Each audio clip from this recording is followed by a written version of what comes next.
예수께서 이 말씀을 마치시고 갈릴리를 떠나서 요단강 건너편 유대지방으로 가셨다. 많은 무리가 예수를 따라왔다. 예수께서는 거기서 그들을 고쳐주셨다. 바리새파 사람들이 예수께 다가와서 그를 시험하려고 물었다. 무엇이든지 이유만 있으면 남편이 아내를 버려도 됩니까? 예수께서 대답하셨다. 사람을 창조하신 분이 처음부터 그들을 남자와 여자로 지으셨다는 것과 그리고 그가 말씀하시기를 그러므로 남자는 아버지와 어머니를 떠나서 자기 아내와 합하여서 둘이 한 몸이 될 것이다 하신 것을 너희는 아직 읽어보지 못하였느냐? 그러므로 그들은 이제 둘이 아니라 한 몸이다. 하나님이 짝지어 주신 것을 사람이 갈라놓아서는 안 된다. 그들이 예수께 말하였다. 그러면 어찌하여 모세는 이혼 증서를 써주고 아내를 버리라고 명령하였습니까? 예수께서 대답하셨다. 모세는 너희 마음이 완악하기 때문에 아내를 버리는 것을 허락하여 준 것이지 본래부터 그랬던 것은 아니다. 내가 너희에게 말한다. 음행한 까닭이 아닌데도 아내를 버리고 다른 여자에게 장가드는 사람은 누구나 간음하는 것이다. 제자들이 예수께 말하였다. 남편과 아내 사이가 그러하다면 차라리 장가들지 않는 것이 좋겠습니다. 예수께서 그들에게 말씀하셨다. 누구나 다 이 말을 받아들이지는 못한다. 다만 타고난 사람들만이 받아들인다. 모태로부터 그렇게 타고난 고자도 있고 사람이 고자로 만들어서 된 고자도 있고 또 하늘나라 때문에 스스로 고자된 사람도 있다. 이 말을 받아들일 수 있는 사람은 받아들여라. 개인적으로는 이 본문을 참 설교하기가 난해한 자리라서 개인적으로는 이 본문으로 설교해 본 적이 거의 없는 것 같아요. 내게 쭉 차례대로 강의를 하기 때문에 저 역시도 피해갈 수 없는 외나무 다리를 만났습니다. 그래서 한 주간 동안 많이 묵상하고 또 회개도 하고 했는데 이 본문을 보면 예수님이 이제 3차 유대 지방 선교 여행, 그러니까 세 번째로 갈릴리 지방에서 유대로 가서 선교를 하고 말씀을 가리키던 마지막 여행이고 이제는 죽음을 향한 여행입니다. 근데 죽음을 향해서 가시는 이 유대 땅에 들어갔을 때 바리새파 사람들이 예수님을 시험하러 온 거예요. 올무에 걸릴 만한 질문을 던진 겁니다. 근데 왜 이게 올무에 걸리냐면 아내를 버려도 됩니까? 다른 아내를 취해도 됩니까?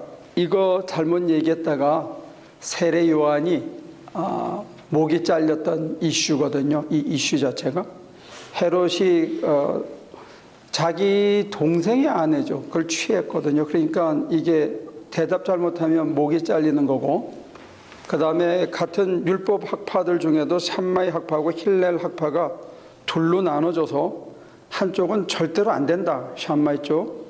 그 다음에 힐렐은 이유가 있으면 버릴 수도 있다. 이게 자유주의와 보수주의가 극단적으로 나눠져 있는 그 핫 이슈를 갖고 있는데 예수님한테 질문을 던졌으니까 어떻게 대답하든지 한쪽에서는 욕을 먹거나 이쪽에서 욕을 하면 저쪽에서 욕을 먹거나 잘못 대답하면 세례 요한과 같은 부류로 목이 달아나는 그런 아주 난해한 질문을 던진 거예요. 그래서 이 버려도 되느냐 하는 단어가 이 19장에 무려 6번이 나오고 간접적으로 고자라는 단어까지 합치면 7번, 그 다음에 모든 재산을 팔아 남에게 주고 하는 그 의미 뉘앙스가 같은데 그렇게 되면 거의 9번, 10번 나오는 한 장에서 같은 뉘앙스를 가진 단어가 가장 많이 나오는 장 중에 하나라고 그래요. 근데 그렇다면 얘기 근원으로 다시 돌아가면 아내를 버려도 되느냐? 그때는 평균 수명이 39세에서 40세 정도 됐기 때문에 여자들이 더 오래 살기 때문에 남자들이 전쟁에 징용 증발돼서 나갔다가 죽거나 아니면 병으로 죽거나 그러면 이걸 다 걷어매겨 살려야 되는 약자 보호법 중에 하나가 여자를 하나 더 데리고 사는 것이었기 때문에 하다고 그래요. 근데 그러다 보니까 돈 있는 사람들이 젊은 여자들을 하나씩 더 가지고 하니까 이게 어떻게 법을 만들든지 간에 그 법의 모서리를 이용해 가지고 자기 유익을 보는 그런 악한 인간들은 어느 시대나 있었던 모양이에요. 그래서 자기 유익을 위해서 여자를 점점 돈 있으면 둘, 셋 하다가 실증 나면 그냥 내다 버린 거예요. 그러면 이 사막에서 이 여자가 애 데리고 어떡합니까? 우리가 상상할 수 있는 거는 하갈이 이스마엘을 안고 물 한 동이 들고 나갔다가 물 떨어지니까 이제 애 던져놓고 울다가 우물을 발견하는 그런 기적적인 사건이 있긴 하지만 애 멀리 내버려 놓고 자기가 여기서 땅바닥에 주저앉아서 운다는 얘기는 이게 인생 끝났다는 얘기거든요. 이혼을 당하거나 내쫓겼다는 얘기는 이 시대의 여자로서는 인생이 그냥 끝난 거예요. 먹고 살 일이 없는 거예요. 그냥 굶어 죽는 겁니다. 길바닥에서. 그래서 모세가 어쩔 수 없어서 정 네가 싫으면 내보낼 때 나는 이 여자하고 이혼했다. 합법적으로 이혼을 했다. 장로들이 증인을 섰다. 도장 꽝꽝 찍어서 그걸 들고 나가면 하다못해 남의 집 첩살이를 하든지 다른 사람의 세 번째, 네 번째 아내로 갈 수도 있다. 이제 이게 약자 보호법이라는 거예요. 근데 이 약자 보호법을 가지고 악용을 해먹는데 예수님의 대답은 전혀 다른 데 있습니다. 어떻게 얘기하냐면 그거는 너네가 하도 인간이 악하니까 그냥 모세가 어쩔 수 없이 한 거고 하나님께서 창조 때부터 남자와 여자를 따로 만들어서 둘이 합하여 가정을 이루고 그리고 하나가 되라고 하나님께서 짝을 지어줬다 이렇게 설명을 해요. 보니까 합한다는 이 단어가 아교치를 한다는 뜻이래요. 아교로 이렇게 붙인 거예요. 그러니까 아내와 남편이 되면 아교치를 해서 한 덩어리가 된 거고 그 다음에 둘을 짝해서 한 가정을 이룰 때 짝하다는 거는 뭐냐 했더니 멍에가 있는데 우리는 멍에를 하나가 지지만 이 사람들은 멍에를 이렇게 두 개가 돼가지고 한꺼번에 소를 얹히는 걸 멍에라는데 그 짝하다는 뜻이 멍에를 같이 매다는 뜻이랍니다. 그러니까 결혼을 하는 거는 접착제로 붙여가지고 같이 어떤 멍에 어떤 사명을 어깨에다가 짊어지고 같이 가게 하는 거예요.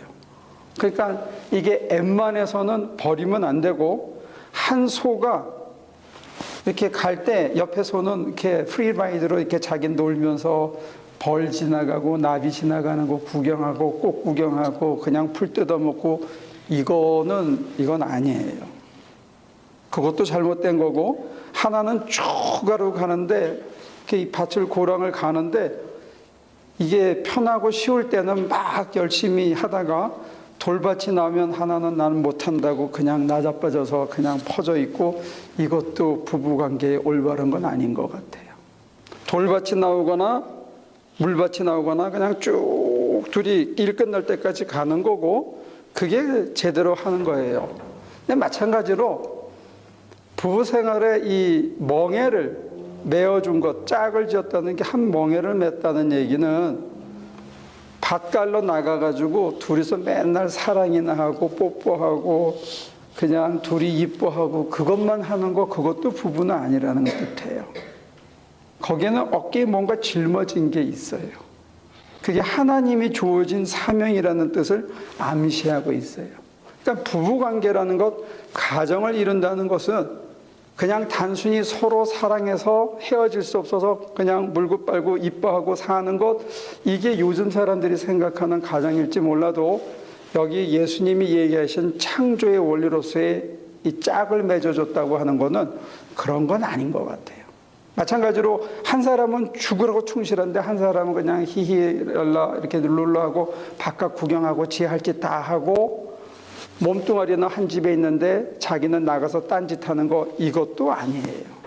그래서 굉장히 상징하고 있는 의미가 많은 것 같아요. 짝을 이뤘다.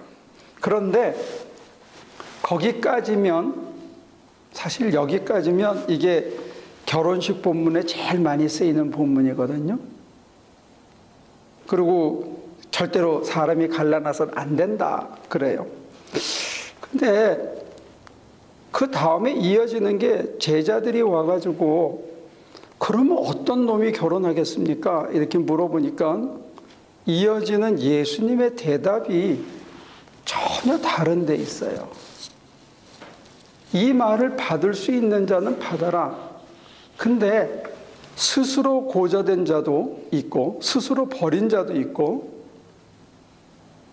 나중에 태어나서 나중에 사람이 고자를 만든 사람도 있고 그리고 하늘나라 때문에 스스로 고자된 사람도 있다.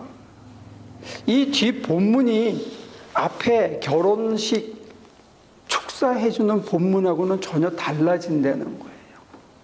그러니까 예수님의 얘기의 결론은 뭐냐면 스스로 부부가 맺을 수 있는 관계 때문에 오는 수많은 세속적인 베네핏과 유익함이 있는데, 짜릿함이 있는데, 좋음이 있는데 그걸 스스로 포기한 사람들이 있다는 거예요. 이게 뭔 소린가?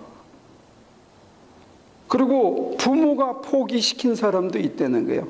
사무엘이나 나실인 서원을 통해서 삼손이나 이런 사람들은 부모가 서약을 하죠, 태어날 때. 그리고 세례 요한도 마찬가지고. 그리고 스스로 고자된 사람들이 있는데 성경에서는 어떤 사람들이냐면 바울 같은 사람들. 그리고 기독교, 이 개신교가 강조하는 롤 모델은 바울이 아니고 사실은 브리스길라와 아굴라 같은 사람들. 천막을 깃고 사는데 복음을 전하기 위해서라면 천막 깃던 자기 직업을 딱 걷어서 그 다음엔 에베소로 또 옮기고 그 다음에 또 바울이 가는 데면 또 옮겨서 자기 일을 하면서 그 버는 모든 수익과 생활이 자기가 재밌게 살고 저축을 해서 노년을 보장하는 게 아니고 그걸 가지고 어떻게 하면 선교적인 일에 쓰는가 하는 쪽으로 가는 것, 이게 사실은 우리 개신교인들의 롤 모델이라고 할 수 있어요. 그래서 그런 맥락에서 쭉 살피면 마태복음 19장은 버림과 영생이라는 도식으로 쓰여 있어요. 버려야 되냐? 아내를 버려도 좋습니까? 라는 질문으로 시작했는데 예수님의 대답은 안 된다예요. 안 된다. 아니 모세는 버리라고 했는데요. 그건 너네가 악해서 버리라고 어쩔 수 없이 한 거다. 이게 결혼 축복 본문으로 쓰이는 전반부예요. 근데 후반부는 뭐냐? 나를 위하여 형제 자매를 버리거나 부모를 버리거나 자식을 버린 자는, 이렇게 되어 있습니다. 이게 19장 마지막이에요. 앞에는 버리지 마라 버리지 마라 그래 놓고는 끝에 가서 19장에 내 이름을 위하여 부모를 버린 자는, 내 이름을 위하여 형제 자매를 버린 자는, 내 이름을 위하여 자식을 버린 자는. 여러분들 한번 상상해 보실래요? 자식 버리기가 쉬운지 아내 버리기가 쉬운지. 넌 모르겠다 그치? 애를 안 낳아가지고. 다른 분들은 어때요? 남편 버리기가 쉬워요? 딸내미 버리기가 쉬워요? 왜 대답들을 하나? 뭘 물어보면 대답을 해야 그 다음 얘기가 쉬워지는데 우리 교인들은 대답을 안 해. 아, 참. 창석이 상상해 볼래? 아내 버리기가 쉬울 것 같아? 자식 버리기가 쉬울 것 같아?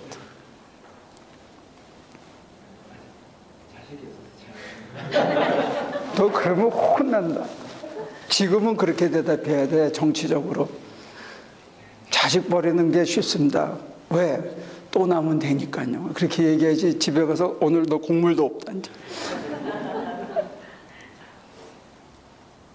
그런데 자식을 낳아보면요, 자식은 뭐라 그래도 다 용서가 돼.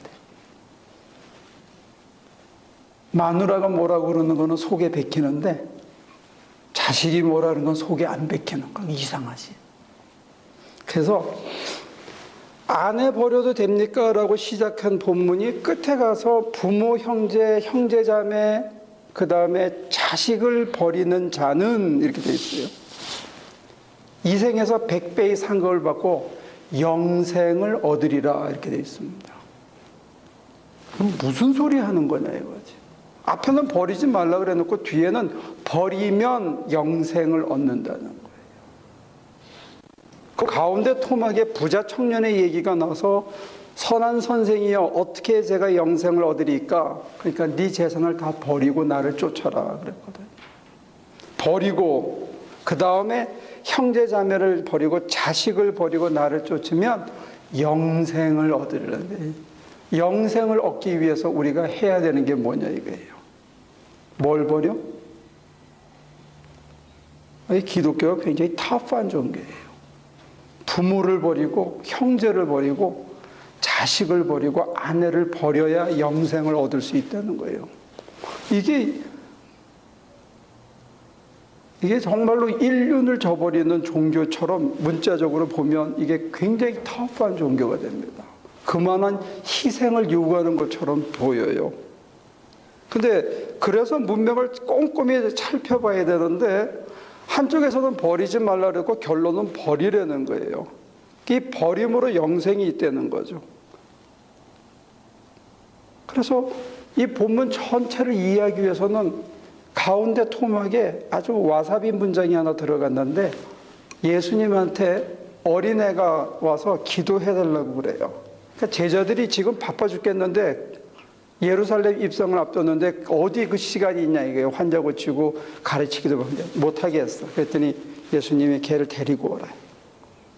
그래서 그 아이를 위해서 안수해 주는 거예요. 그리고 가요. 그 문장이 갑자기 그 안에 끼어 들어와 있어요. 애들은 고민이 없어. 기껏해야 장난감 하나 가지고 놀다가 교회 거 만지다가 집에 가면 하나 갖고 갈까? 걔 먹는 걸 걱정을 해, 입는 걸 걱정을 해. 애들은 한 2~3살까지는 전혀 걱정이 없는 것 같아요. 그리고 엄마가 달래서 야 놓고 가자 그러면 웬만한 애들은 다 놓고 가더라.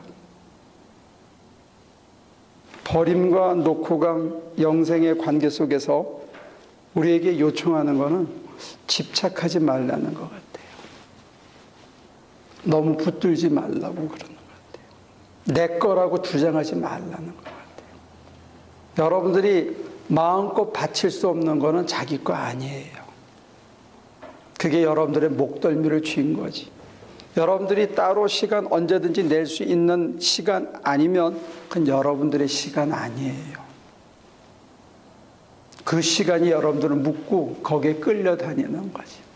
이 몸뚱아리도 내 거라고 생각했는데 아침에 일어났는데 핑 돌면 그날 나가서 일할 수 없는 상황이 되면 그건 자기 몸 아니더라고요. 내가 내 마음대로 컨트롤할 수 있을 때 이게 내 건데 사람들은 이걸 자기 거라고 생각하고 살아가는 것뿐이다 이거죠. 버리지 않고는 얻을 수 없다는 거예요. 자기 거 아닌 걸 자기 거라고 움켜쥐고 발버둥을 치는 거는 사실은 참 추악하게 보이는 거예요. 어리석지 않으면 추악한 거예요. 그게 나를 지켜줄 거라고 생각하는데 제자들이 물어봅니다. 선생님, 우리는 모든 걸 버리고 당신을 쫓았습니다. 그럼 제가 무엇을 얻으리까? 예수님의 대답이 이거예요. 너희는 인자가 영광 가운데 올 때 12지파를 심판하리라. 근데 그게 현재형으로 쓰이는 게 기가 막혀요. 현재 진행형이라는 거예요. 미래형이 아니고. 인자를 위해서 부모, 자식, 형제, 아내마저 모든 걸 포기하고 인자를 따른 인간에게는 다른 사람들이 그 사람 앞에 섰을 때 심판당하는 느낌이 있다는 거예요. 몸뚱아리가 지 거라고 생각하고 시간이 지 거라고 생각하고 물질이 지 거라고 생각하고 아내와 형제와 자식이 자기 거라고 생각한 인간들이 모든 걸 버린 인간 앞에 서면 심판당하는 느낌이 있다는 거예요. 벌거벗은 느낌이 있다는 거예요. 내 거라고 생각하고 내가 많이 가졌다고 자랑거리를 삼고 살았는데, 왠지 그 사람 앞에 서면, 주님의 진정한 제자들 앞에 서면 내가 가진 모든 것들이 허망해 보이고 왠가 속이 차지 않은 것 때문에 힘든, 심판받는 느낌이 있다는 거예요. 이게 현재 진행형이라는 겁니다. 여러분과 제가 만에 하나 정말로 결혼 축가 본문이 아니고 주님을 따르기 위해서 주님 앞에 내 목을 걸고 같이 가는 파트너로서 주님을 위해서 공동 목표를 쥐고 주님 위해서 내 한 몸을 다 드리는 삶을 만약에 살아내는 브리스길라나 아굴라 같은 삶을 살면, 그 사람보다 훨씬 더 많이 가진 사람, 훨씬 더 지위가 높은 사람들, 훨씬 더 영예가 있는 사람들이 브리스길라와 아굴라 앞에 서면 뭔가 기분이 나쁘다는 거예요. 자기가 살아온 삶이. 내가 이렇게 사는 게 아닌데 왜 쟤네는 저렇게 사는데, 왜 나는 뭐지, 나는 다 가졌는데 쟤네들이 정말 하찮은데 왜 내가 이렇게 범접할 수 없는 힘이 저 인간들한테 나오나, 기분이 나쁘다는 거예요. 이게 심판받는 거예요. 여러분들은 그런 삶을 살고 있습니까? 못하는 이유는 우리 중심이 잘못 쓰고 우리 중심에서 아직도 뭔가를 붙들고 이거가 내게 삶의 현실적인 안정을 줄 거라는, 그리고 이게 내 거라는, 내 새끼도 내 거고 내 남편도 내 거고 내 지갑의 돈도 내 거라고, 내 시간도 내 육체도 내 거라고 움켜쥐고 있는 이 취약함이 다른 사람들 앞에 섰을 때 당당치 못한 게 아닌가 싶어요. 어린아이 비유가 상징하는 건 그런 것 같아요. 정말로 주를 위해서 자기 모든 것을 버리면, 기도 생활에서 암시하는 것은 지극히 담담해진다는 거예요. 지극히 고요해진다는 거예요. 지극히 고요하고 담담하기 때문에 그 담담한 고요의 상태로 눈을 뜨고 하루에 가면 어떤 어렵고 어떤 힘든 일도 그냥 재미거리 중에 하나가 되는 거예요. 아이들은 높은 데서 뛰어내리고 높은 데 기어 올라가고 하루 종일 뒹굴고 하는 게 그게 다 재미거리가 되는 거예요. 우리는 고민거리고 우리는 죽겠다고 생각하고 피하고 싶은 것들이 아이들에는 재미거리가 되는 이유는 그 순간 복잡하지 않고 단순하게 그걸 즐기고 있기 때문에 그런 것인 것 같아요.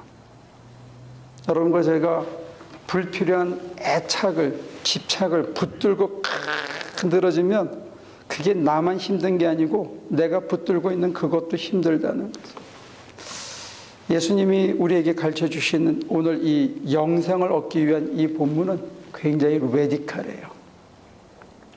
굉장히 파격적인 얘기를 하고 결국은 버리려는 거예요? 같이 살려는 거예요? 네? 어떤 것 같아요? 안 들었어요? 듣고 싶지 않죠? 예수님의 대답은 이렇게 꽈배기처럼 꼬인 것 같은데 같이 살려는 거예요. 헤어지지 말고. 같이 사는데 세속적인 목적과 이유를 위해서 사는 거 아니라는 거죠. 정말로 목사가 되고 정말로 자기가 선교사가 돼서 목숨을 다 바치기 위해서 바울처럼 내가 내 누이를 데리고 다닐 권세가 없느냐? 베드로처럼. 그러나 나는 모든 권리를 포기했다. 그건 주를 위해서. 왜 오지로 다니고 그냥 도둑이 창궐하고 병이 창궐하는데 연약한 여인을 데리고 다닐 수 없으니까 자기 혼자 사선을 넘는 의미에서 다니는 그런 거라면 모르지만 그렇지 않으면 브리스길라나 아굴라처럼 같이 다녀라 이게. 근데 다니는데 그냥 논 갈고 밭 갈다가 중간에 서로 뽀뽀하고 서로 이뻐하고 바치고 뭐고 다 뭉개고 그렇게 사는 거 아니라는 거예요. 그리고 마찬가지로 하나는 주를 위해 사는데 옆에서는 그냥 딴짓하고 벌, 나비 구경하고 풀 뜯어먹고 지 할 짓 다 하고 돌아다니고 그런 거 아니라는 거죠. 어쨌건 하나님이 짝져서 부부가 됐으면 이제 새로운 인생의 목표가 뭐냐? 나 이제 주 위에 살리라. 그 공동 목표 속에서 같이 가는 거. 때로 한 사람이 열심히 가면 뒤에서 조금 쉬면서 가고, 그 다음에 이쪽이 지치면 앞에 또 힘써서 조금 이쪽이 조금 쉬면서 같이 가고 하면서 쭉 동반자로서 같이 살아가는 삶을 권면하고 있는 것 같아요. 버리긴 버려야 돼요. 애착은 버려야 돼요. 내 거라는 생각은 버려야 돼요. 이거를 통해서 내게 안정을 줄 거라는 생각은 버려야 돼요. 그걸 버리지 않고는 영원한 생명이 없다는 것을 일러주고 있습니다. 오늘 본문은 저한테도 여러분들에게도 굉장히 어려운 내용인 것 같아요. 깊이 묵상해 보시기를 빕니다. 기도합니다.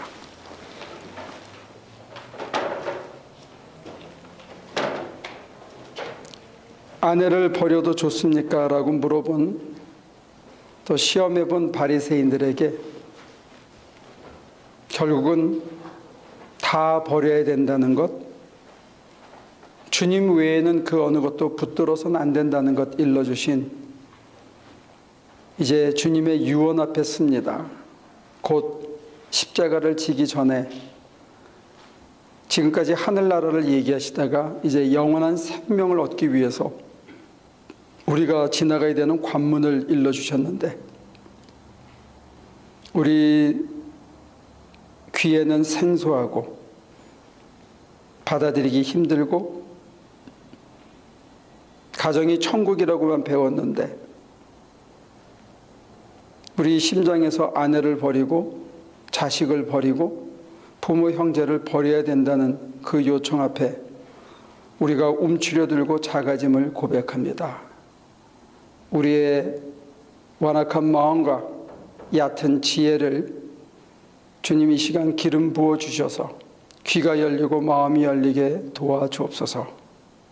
정말로 지금까지 날 위해서 내 아내를 붙들고 내가 필요해서 내 남편을 붙들었는데 그것이 진정 잘못되었다는 것 일깨워 주셨사오니 회개할 수 있도록 도와주시고, 날 위해서 내 자식을 붙들고 내 자식이 잘 되기를 소망했는데 그것 잘못되었다는 것 이 시간 받아들일 수 있게 도와주옵소서. 내 아이가 하나님을 위해 살 수 있게 도와주시고, 내 남편이 하나님께 영광을 돌리는 삶을 살 수 있게 하나님 도와주옵소서. 그의 영혼을 위해서 끊임없이 기도할 수 있는 우리 모두가 되게 하시고, 서로 손에 손을 잡고 힘을 다해 우리 각자가, 또 우리가 합쳐진 힘이 하나님께 영광이 되고 하나님을 기쁘게 하고 그 속에서 정말로 담대하고 잠잠하고 고요한 평화를 늘 누리며 사는 우리 모두가 되도록 도와주옵소서. 우리 속에 임한 이 평화를 세상에 증거할 수 있는 우리 모두가 되도록 인도해 주실 걸 믿사옵고 예수님의 이름으로 기도합니다. 붙들려고 아무리 애를 써도 붙을 수 없는 것들을, 아무리 쌓아도 우리가 원하는 만큼 쌓을 수 없는 것들을 내 속에 가득가득 채우려고 발버둥을 쳐도 결코 흡족함이 없는 것들을 우리는 찾아다녔습니다. 주님은 그 모든 것들을 버리고 거기에 대한 애착을 놓고 지금 이 순간 고요히 주시는 잠잠함과 잔잔한 평화와 하늘만이 주릴 수 있는 진정한 생명을, 영원한 생명을 지금부터 누리라고 권하시는데, 우리의 눈은 쌓고 치장하고 옆에 재미를 주는 따뜻한 손길에 온 마음을 자꾸 빼앗깁니다.